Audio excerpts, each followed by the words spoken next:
Hello and welcome everyone to tonight's webinar, the second of two webinars brought to you by Capital Health Network and Dr. Omar Adham. Before we get started, I would like to acknowledge the traditional custodians of the land we are meeting on.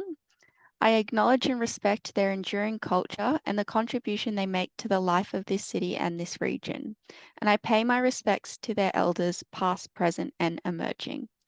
I would also like to acknowledge and welcome other Aboriginal and Torres Strait Islander people who might be joining us tonight. Their land was and has never been ceded. Tonight's webinar focuses on the triaging of pelvic masses in general practice. I'm Michaela DeLeva, physiotherapist and Quality Improvement Project Officer at Capital Health Network. Also with me tonight is gynecologist and obstetrician Dr. Omar Adham, and of course, Kanal Mahiti, the events lead at Capital Health Network. Before we get started, I'll just run through a little bit of housekeeping.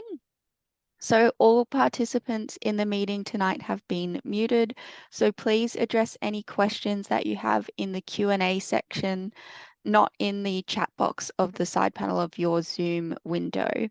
We will have time for a question and answer session at the end of the presentation this evening, but feel free to pop your questions in the Q&A at any point along the way, and we'll address them all at the end. The presentation tonight will be recorded and uploaded to the Capital Health Network YouTube page, and you are more than welcome to share this amongst your networks. In regards to CPD, please fill in the post-event evaluation survey that CHN will send out. You'll receive this alongside an email with your certificate of attendance after the event. And please feel free to self-report 1.5 hours of educational activities to your CPD home for tonight's webinar.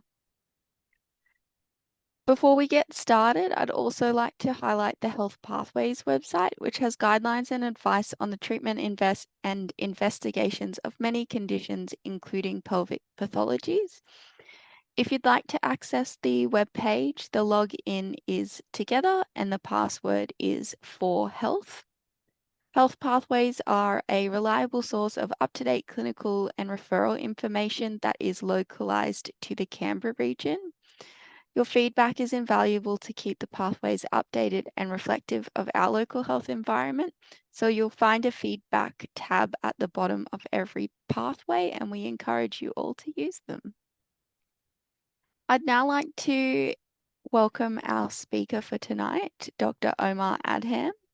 Dr. Adham is a highly skilled and accomplished senior gynecologist, currently serving as a senior gynecologist at the Canberra Hospital, renowned for his expertise in laparoscopic surgery and surgically complex endometriosis and complex urogynecology cases. Dr. Adham has made significant contributions through clinical research and teaching, and also operates a private medical practice providing comprehensive obstetric and gynecological care to a diverse patient population.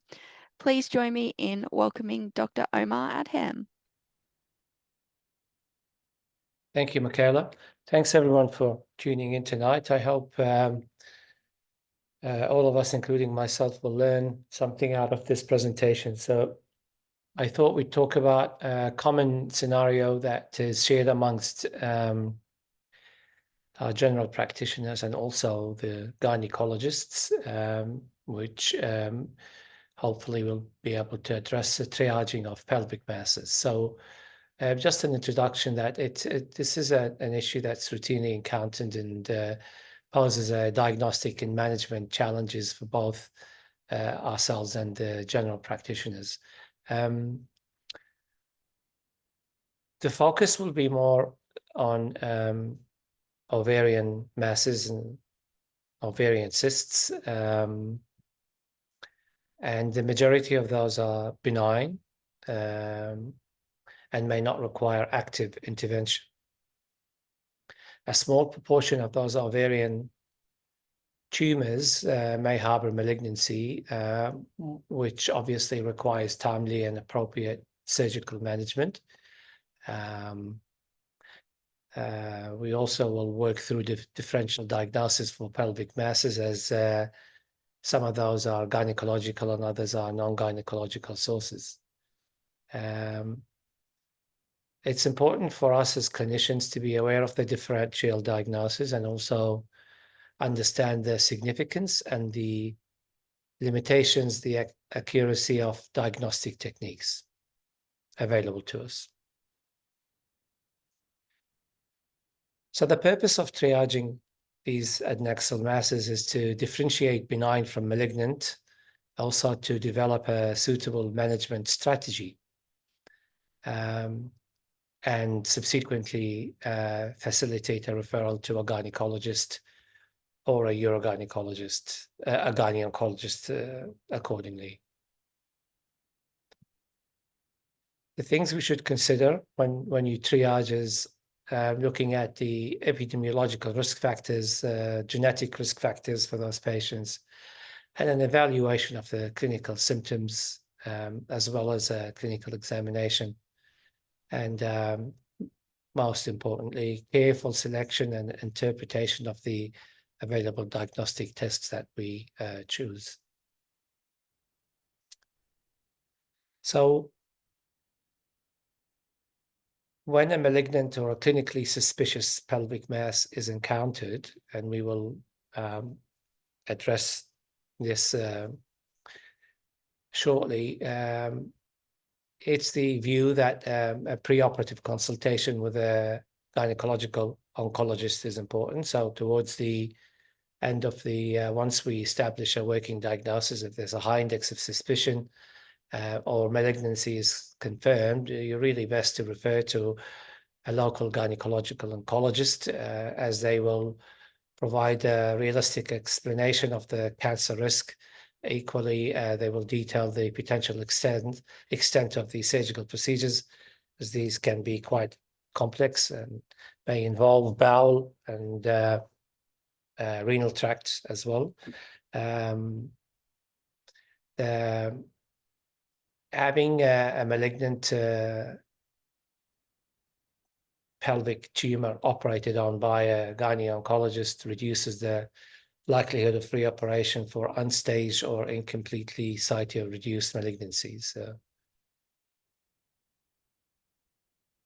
Now, once we get to a point where malignancy has been excluded, then the next task is to be able to differentiate whether those pelvic masses require active surgical intervention, medical management, or just clinical observation. And examples of masses for observation, generally we're referring to ovarian follicular cysts, corpus luteal cysts, and hemorrhagic cysts, for an example. I wanted to talk about the differential diagnosis for pelvic masses. So ovarian functional or physiological cysts can include ovarian follicles, hemorrhagic cysts, and corpus luteal or corpus luteum. There's also inflammatory pelvic masses, such as tubo-ovarian abscesses and endometriomas. The endometriomas can most commonly ovarian, but yet again, you can find them in broad ligaments and in the fallopian tubes.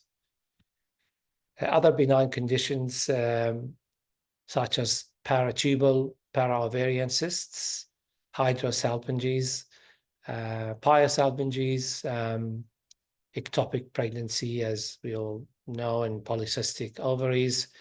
Ovarian torsion can also present as a pelvic mass with acute presentation for acute pain.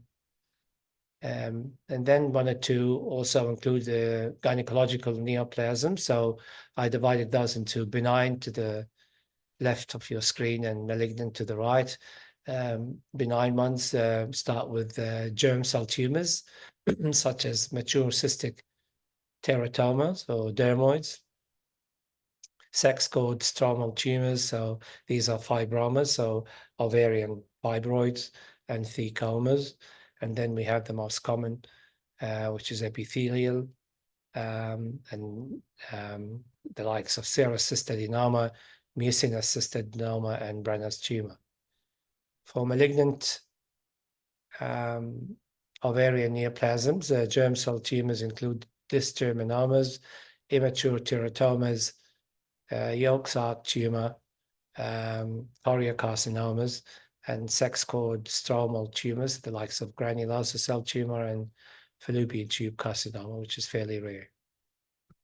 Non-gynecological causes for pelvic masses includes diverticulitis, appendicular mass, a pelvic or ectopic kidney, peritoneal inclusion cysts, and these are very common with patients who've had prior hysterectomy or multiple abdominal pelvic surgeries. So you get inclusion cysts trapped in scar formation.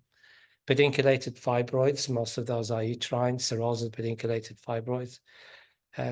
Cancers such as colorectal cancer and gastrointestinal cancer, Krockenberg tumor, and metastases from primaries elsewhere, such as breast, colon, and also retroperitoneal sarcomas.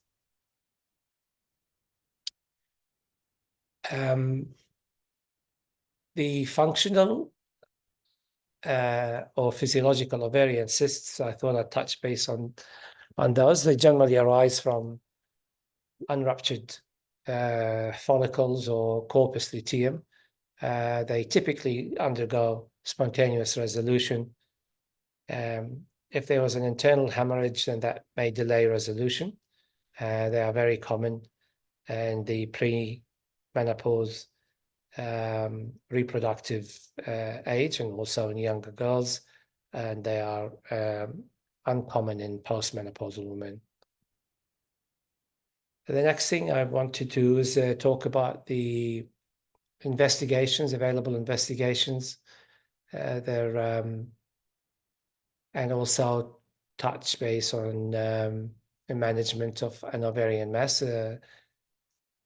The initial assessment, as we all know and practice, it will include a thorough history, looking at the risk factors, so family history of breast, colon, uterine or ovarian cancer, hereditary ovarian cancer, BRCA gene mutation, Lynch syndrome. Also look at protective factors from ovarian cancer, such as parity and breastfeeding. We know as a 50% risk reduction. And also combined oral contraceptive pill has a protective advantage. And the menopause state should be determined, and also a screen for some non-specific symptoms that may alarm us, including those of endometriosis or malignancy, which would be persistent abdominal distension, change in appetite, pelvic pain, and urinary urgency, sometimes urgent continence, obstructive void. And this was generally followed by an examination that includes an abdominal and vaginal examination, and a check for the presence of lymphadenopathy as well.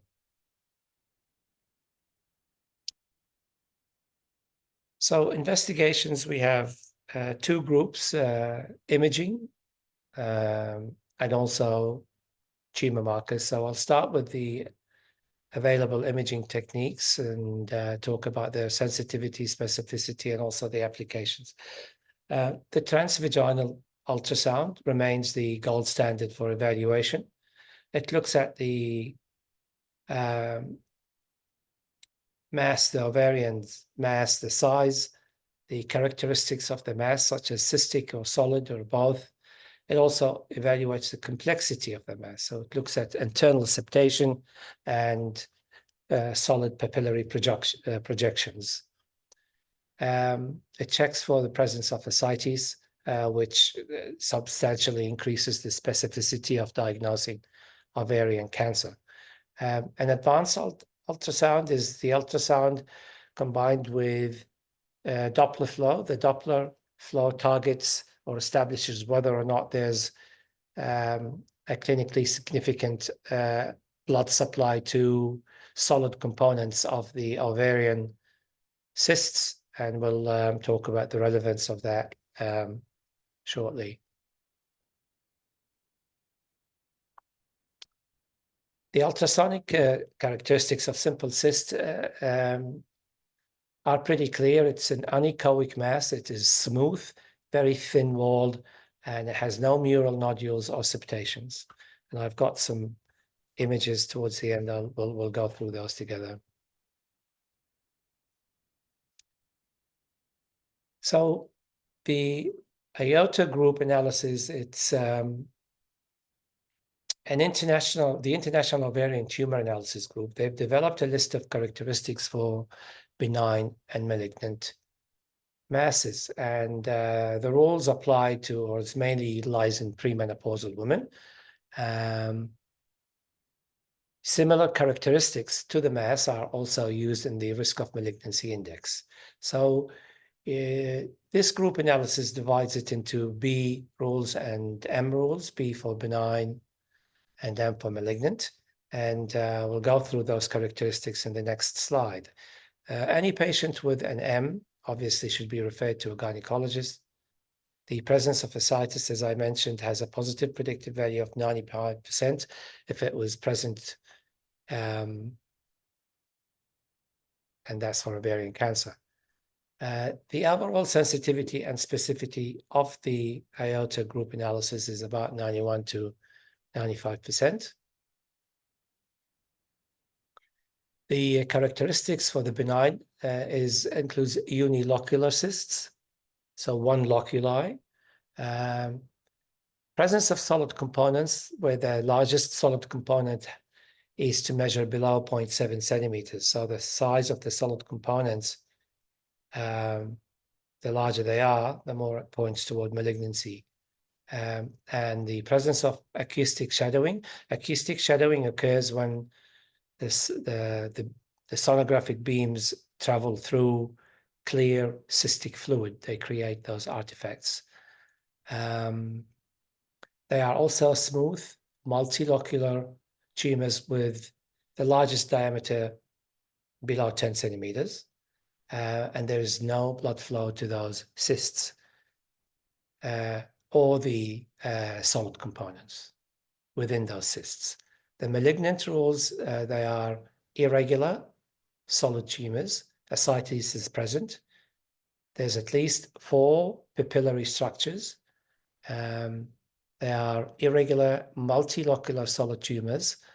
And the largest measures more than 10 centimeters in diameter, and have very good blood flow to those solid lesions or solid components.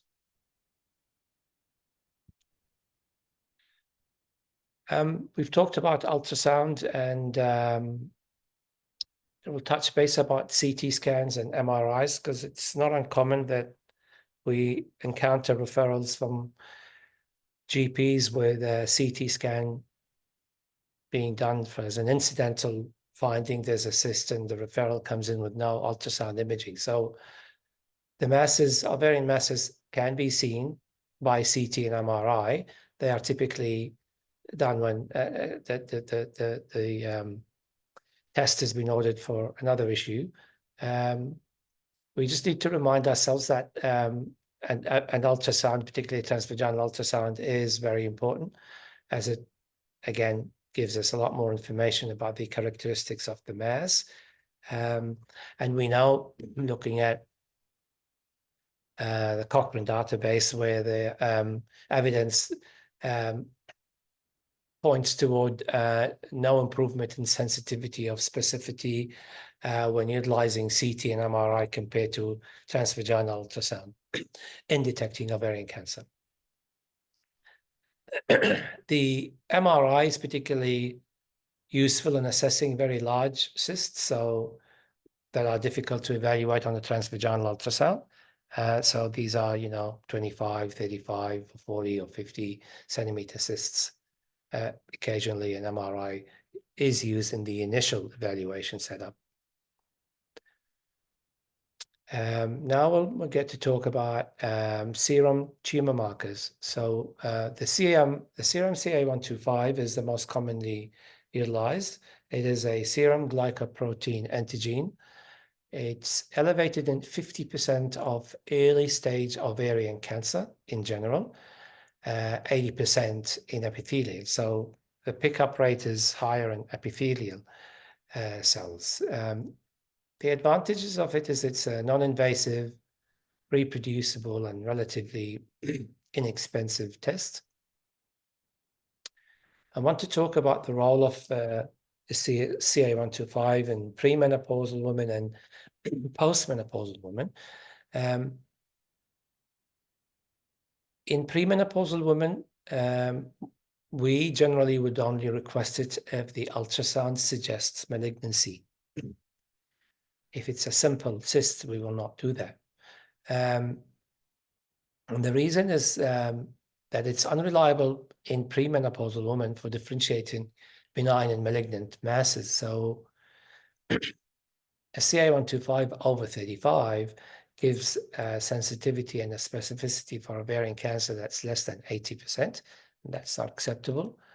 The problem is it obviously has a very low specificity because it rises in a number of other conditions, such as endometriosis, fibroids, adenomyosis in particular, and pelvic infections. Significant pelvic infections will raise your CA125. So if we encounter a premenopausal patient with a complex or concerning mass and we do a CA125 and it's elevated, for an example, between 35 and 100, it's worth repeating that to see what the trend is like, and cancer will rapidly rise. So if you repeat it in 4 weeks and it's rapidly rising, then there's a higher risk of malignancy. If your initial CA125 with a complex mass is above 250, then I'd certainly seek an opinion from the gynecological oncologist. In postmenopausal women, it's different. We routinely measure a CA125 with complex ovarian masses. The CA125, again, at a similar level of above 35, has a higher sensitivity between 70 and 97% and a higher specificity, anywhere between 80 to 93%. We generally, as we all know, use those results with ultrasound findings and menopause status, which is defined as the risk of malignancy index. I also wanted to touch base on the limitations. Part of those I probably mentioned in the previous slide, the limitations and the utility of the CA125 in ovarian mass assessment. So there are limitations to its specificity or its positive predictive value, where a reason it's, again, for example, elevated in 1% of healthy women, you find a slightly elevated CA125. It fluctuates during the menstrual cycle. It's elevated in benign and other malignant conditions. So endometriosis, severe endometriosis, generally when you have, stage 4 to 6, and also adenomyosis, they will be elevated. They're generally not above 150 in my experience. Periodically, if you have a very large endometrioma, that's 20, 25 centimeters, we have had 2 cases probably over the last 12 or 13 years where the CA125 equaled anywhere between 5,000 to 7,000 at the time. Fairly uncommon. Other conditions such as severe pelvic inflammatory disease, pyosalpinges, tube ovarian abscesses, fibroid uterus, ulcerative colitis, liver cirrhosis, pericardial and pleural disease, and cancers of the endometrium, breasts, lungs, and pancreas. The predictive value in postmenopausal women has, again, what I've mentioned earlier, a sensitivity of up to 87% and a specificity up to 100 with a high positive predictive value. So there's a role for it more in the postmenopause rather than the premenopause. To enhance the specificity and the sensitivity, we combine it with sonographic features in a formula referred to as the risk of malignancy index. Another tumor marker, human epididymis protein 4, HEA. It's a tumor marker for ovarian cancer assessment. It has a similar sensitivity to the CA125. It is less commonly elevated in benign gynecological conditions, which is a bonus. It is used in combination with the CA125 and the ROMA algorithm, which is the risk of malignancy algorithm. It's currently used in the United States not for primary screening, but rather for monitoring recurrence or progression of epithelial ovarian cancer post-treatment. The limitations is that it can be falsely elevated in patients with impaired renal function. Can also be elevated in endometrial cancer, primary liver, and non-small cell lung cancer. It's difficult to interpret in isolation, which is similar to the CA125. It is not currently recommended as a screening test for ovarian cancer, nor is it covered by Medicare. And that's the approximate cost, is what I gathered, is about $45 for a patient. The UK, America, and the Australian guidelines do not address the HE4 or ROMA's usefulness in ovarian cancer risk assessment currently.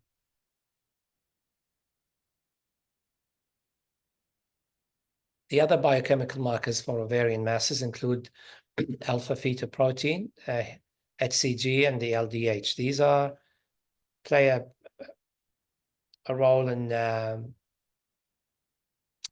investigating complex masses in women under the age of 40. Its levels can be elevated. When they're elevated, it may indicate germ cell tumors. So a complex cyst in a postmenopausal, we always commence with CA125, also based on the characteristics of the actual cyst itself.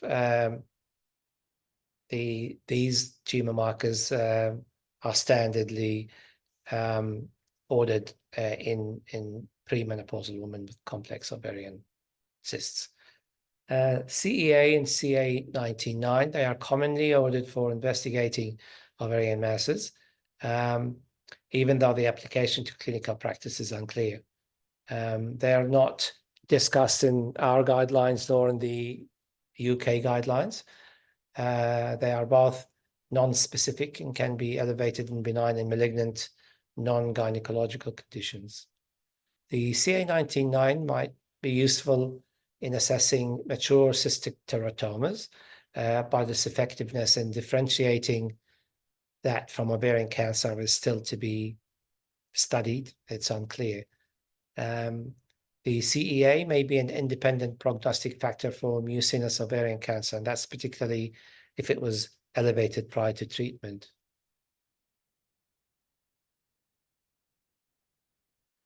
So, risk of malignancy index. It is the most widely used risk assessment tool for ovarian cancer. It was developed in 1990. The components include a serum CA125, the menopausal status, and the ultrasound findings, which includes the characteristics and the morphology of the mass itself. The formula, I think we all are familiar with. RMI equals the ultrasound findings multiplied by the menopause status and the level of the CA125. The application is it's particularly known to be quite useful in the postmenopausal woman. and it's divided into two risk categories. So there's a moderate risk categories where the RMI value is between 25 and 20 and 200. And for us, that's to be operated on by a gynecologist. And when the risk of, sorry, beg your pardon, so a moderate risk, meaning we can have an option of managing that conservatively, a high risk when the RMI is above 200. A level above 200 has a sensitivity of 87% and a specificity of 97% in detecting ovarian cancer. The action is a level above 200 requires an urgent assessment by a gynecological oncologist. Anywhere between 25 and 200, a general gynecologist would happily manage. This is just a diagram to illustrate how the scoring system works. So ultrasound findings and points. So 1 point per feature. And if you have anywhere between, so solid area, multilocular cyst, metastases, ascites, bilateral lesions. So if you reach 3 points, if you have a minimum of 2, then 3 points, so anywhere between 2 and 5. Menopause status, you get 1 point for premenopause and 3 for post, and the actual level of the CA125.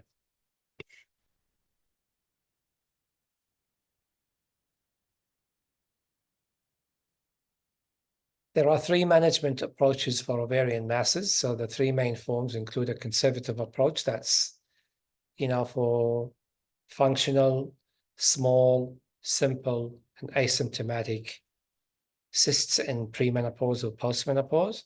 And there's surveillance, which will be part of a conservative approach. There's surgical management. How do we decide? The criteria would be assessment of symptoms. So whether or not it's, there's the cyst or the ovarian mass is symptomatic, and primarily referring to pain and also pressure symptoms if it was relatively large but still below 10 centimeters. The findings on the ultrasound, so the menopausal status and the risk of malignancy index if applicable. So just recapping again that we're really mainly driven by symptoms in the RMI. This is a nice diagram just to, which I actually use quite a bit, to look at triaging ovarian cysts identified on ultrasound. So to the, I think, right of your screen, it talks about them being in the premenopausal age group. It divides the first is to look at the size of the cyst, the complexity, and the symptoms. So 5 to 7, and 7. So we look at simple asymptomatic cysts that are below 5 centimeters. Reassurance that no further action is required. I know a lot of us would still rightfully repeat an ultrasound in 3 to 6 months to ensure that the cyst hasn't enlarged. If the cyst is between 5 and 7 and remains simple and asymptomatic, then repeat the scan in 3 to 4 months' time. If there's no change or a decrease in size, then reassure and no further action is required. If there's an increase in size and they're symptomatic, then refer accordingly. If the cyst is above 7, symptomatic, complex, then refer to a gynecologist. And then we talk about the postmenopausal woman, which is a slightly different approach. So routine, the CA125, and we calculate the RMI. So if the RMI is below 25, it's a small, simple, unilateral cyst with a CA125 less than 30. Then surveillance, where you'd repeat the ultrasound and the CA125 in 3 to 4 months. Resolution is great, and no change or increase in the size or change in the complexity, referral to a gynecologist or gynecological oncologist. If the RMI sits between 25 and 200, refer to a gynecologist. And if the RMI is above 200, you actually can immediately refer to a gynecological oncologist, preferably do a CT scan, abdomen and pelvis, once that diagnosis is made. So complex, postmenopause, menopausal patient, complex mass, CA125 above 200, I would very comfortably encourage you to get a CT abdomen pelvis, so that kind of in the interest of time, and then the gynae oncologist or the gynecologist can make an assessment on that initial visit rather than sending them back for a CT. So I came across an excellent article by a radiology group in Sydney, and I thought I'd share that. We can both learn really from looking at images. And they're not hard to interpret. I think it's important, if you're going to manage those patients, is not to completely rely on the description of the radiologist, and have a look at the films yourself. And you will see by the end of this, when we go through a few sonographic images of some common ovarian cysts, that's actually very straightforward to identify what is very simple and benign and what is concerning. So we'll start with the follicular cysts, which again, they're physiological cysts. The characteristics on the ultrasounds is that they're generally unilocular. I don't know if you can, no, I don't have an arrow to point, but unilocular and thin-walled. So the rim is very thin. They're just one smooth locule with anechoic content. So black is always good. Anything white is solid components. Size and resolution, they rarely exceed, they're always between, the largest of those would get up to 10 centimeters in diameter. And they typically resolve within 6 weeks' time. So if you encounter those, don't do a repeat scan in 2 or 3 or 4 weeks. 6 to 8 weeks will give it time to resolve. Additional features you will notice, this posterior wall has a hyperechoic enhancement. That's the white rim at the bottom. So between 4 and 9 o'clock, you'll see that white rim, and that's when the sonographic beams they reflect through the clear cyst contents, which is the black. So that's good.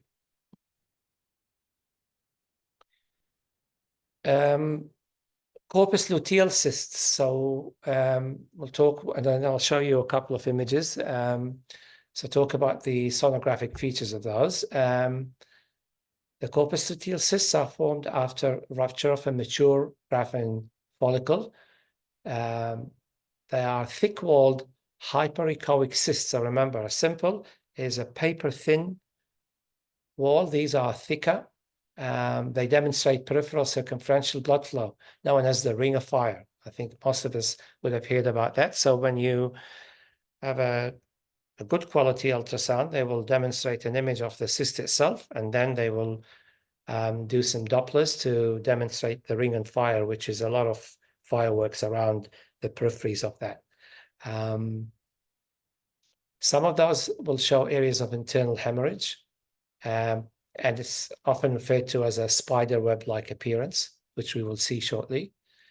Blood clots within the cysts can resemble solid components, but they are very, very fine lines. So the Doppler examination of these corpus luteal is important to identify that ring of fire, and also identify the blood clots that should not have any blood flow to it. So when they would, a good sonographer also will make a comment if they're unsure that, so they generally do a transvaginal scan and they will probe the ovary and A jelly-like wobbling movement of the clot can be seen with gentle prodding of the ovary during examination. And good units or centers would mention that. The resolution of these hemorrhagic cysts is usually 6 to 12 weeks. So if you want to repeat a scan, do it 3 to 4 months after. So this is what it looks like. You see to the left of your screen, it has a very thick rim. So it's quite thick, white all around. And then it has that web cob appearance in the inside, the streaky lines of the blood clot. And then a few weeks after, when you scan it, you can see the normal ovarian tissue starting to appear when the clot shrinks.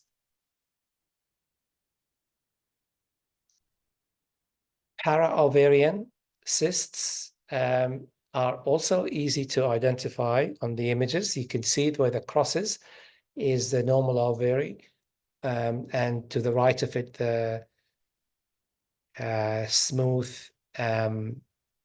clear cyst is, there's a very distinct line that separates those. So it arises, these para-ovarian and paratubal, they arise from the broad ligament between the ovary and the fallopian tube. They are thin-walled, they are unilocular, so it's just one sac with anechoic masses. So echoic means, again, reflection of solid components, always white and white and white. So anechoic means completely black. They are located very close to the ovary, but not separate. So that's why when you probe them, they've got that jelly wobbling feature where they move and they drag the ovary with them. 30% of those cases may show papillary projections, but they're generally less than 0.7 centimeters in diameter, as I mentioned earlier on. The mean diameter that those para-ovarian and paratubal cysts are very, very small. They're less than 5 centimeters, generally, in probably 90% from my surgical experience. We see them anywhere between 1 and 2 centimeters. There's no evidence of follicles within them, and there's no significant vascularity, so nothing lights. The diagnostic features, you see an ipsilateral normal ovary, and detecting the cyst movement opposite to the ovary when pushed with a probe. So it's called a split sign. So the radiologist should say a split sign, positive or negative. So it helps to differentiate between a para-ovarian and ovarian cyst when the ipsilateral ovary is not clearly visible. This is a mucinous cyst adenoma, a unilocular. So these are thin-walled, they are large, and they are unilateral. And then they have internal locules, so little sacs that are very thin-walled, and they contain mucin. Mucin is, when you see it in real time, it's a kind of a gooey, mucousy, very thick mucousy substance. So the difference between this, say, and your hemorrhagic corpus luteal would be a very thin rim on the outside. There's no ring of fire, and it's a lot more dense, the material. These ones, the corpus luteum, the hemorrhagic corpus luteals, and the typical endometriomas crosses over sometimes, so they may not be the most straightforward to differentiate, but all of them are benign. So the fluid in this, the mucin, it appears, as I mentioned, as a low-level echogenicity, and they generally have minimal vascularity or none.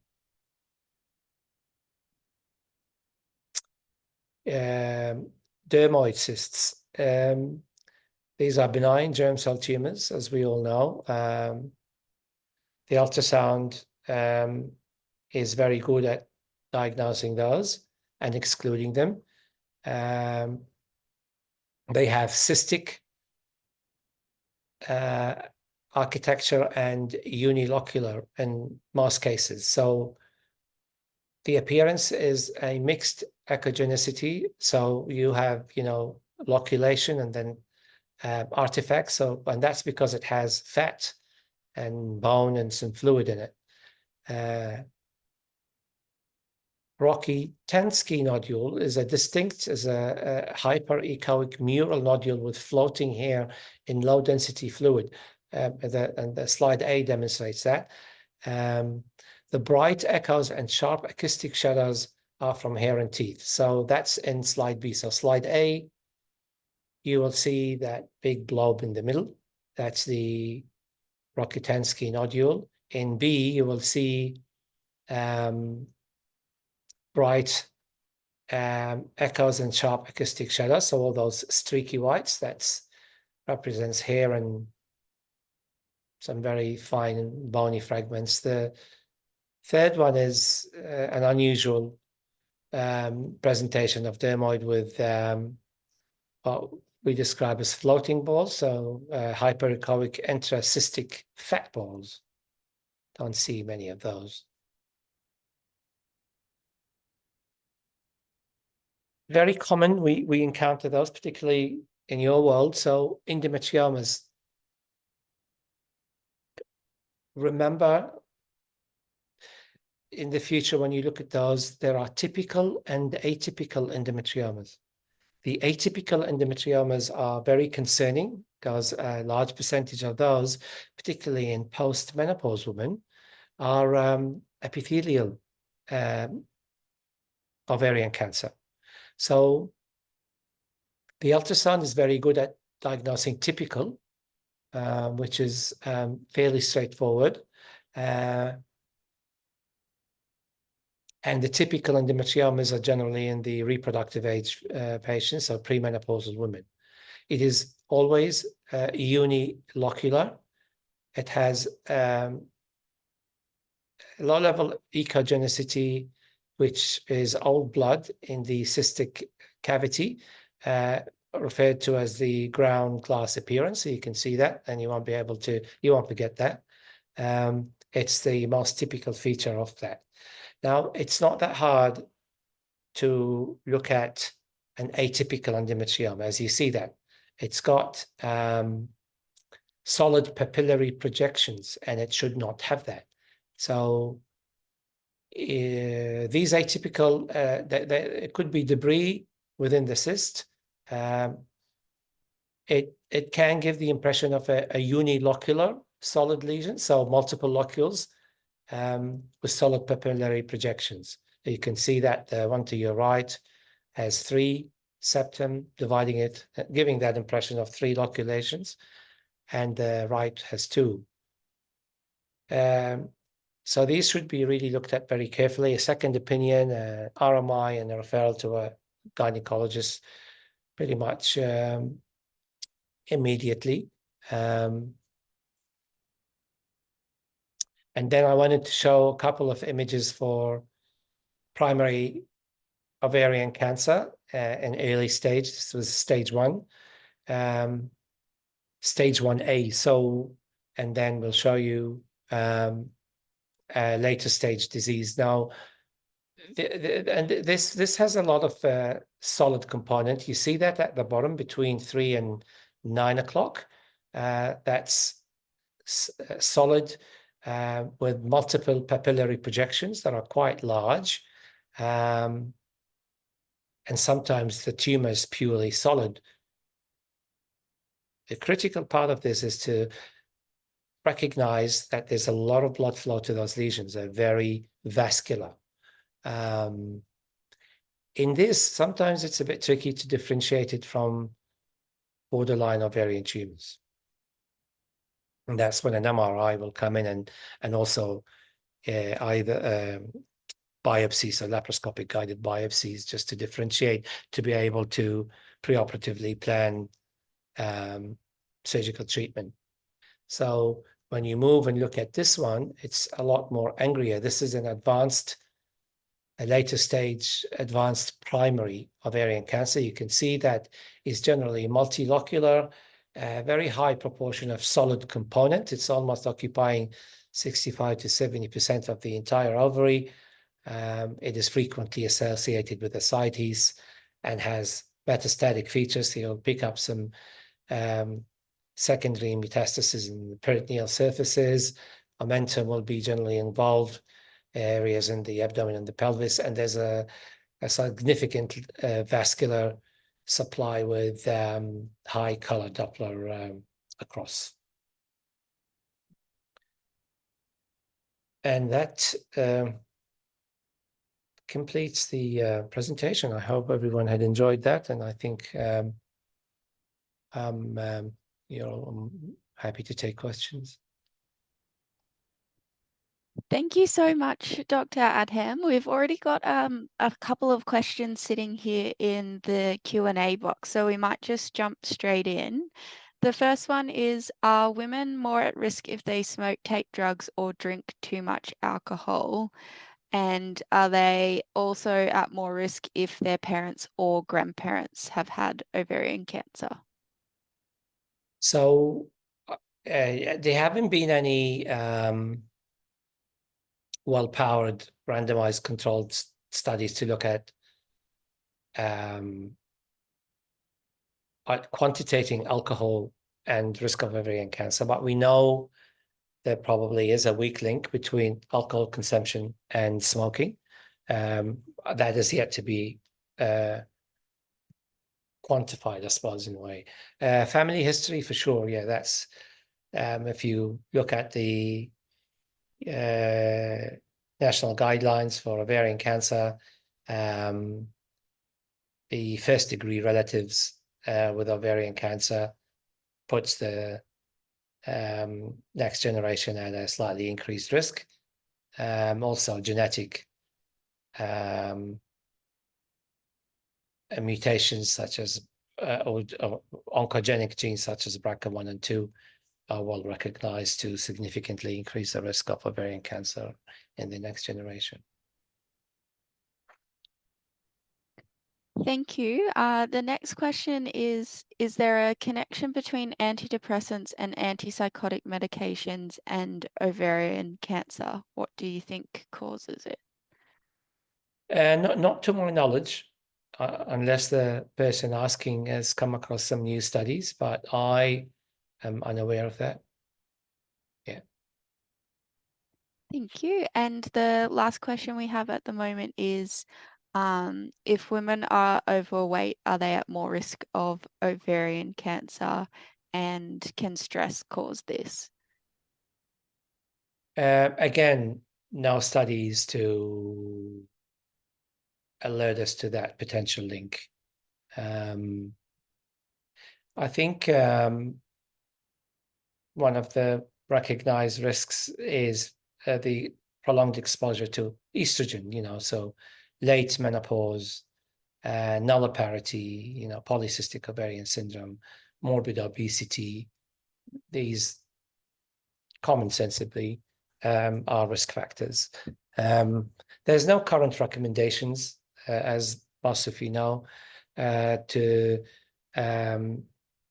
no current effective screening tool for ovarian cancer.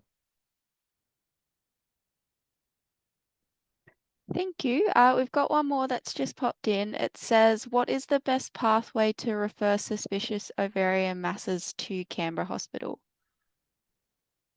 I think the quickest is through the general pathway where you categorize that urgent, and we, the consultants, take turns in triaging all those referrals. So every referral that comes in, they're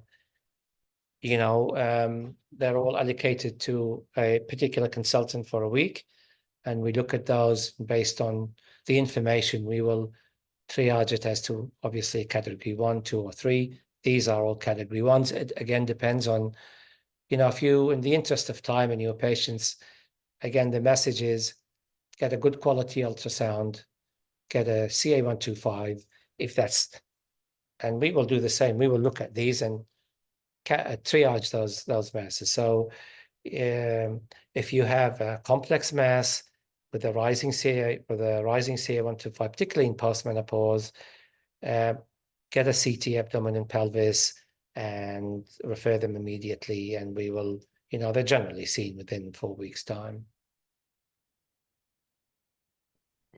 Perfect. Thank you. I'll just give everyone one last minute to pop any last minute questions in the Q&A box. So if you've been holding on to any burning questions, please type away now.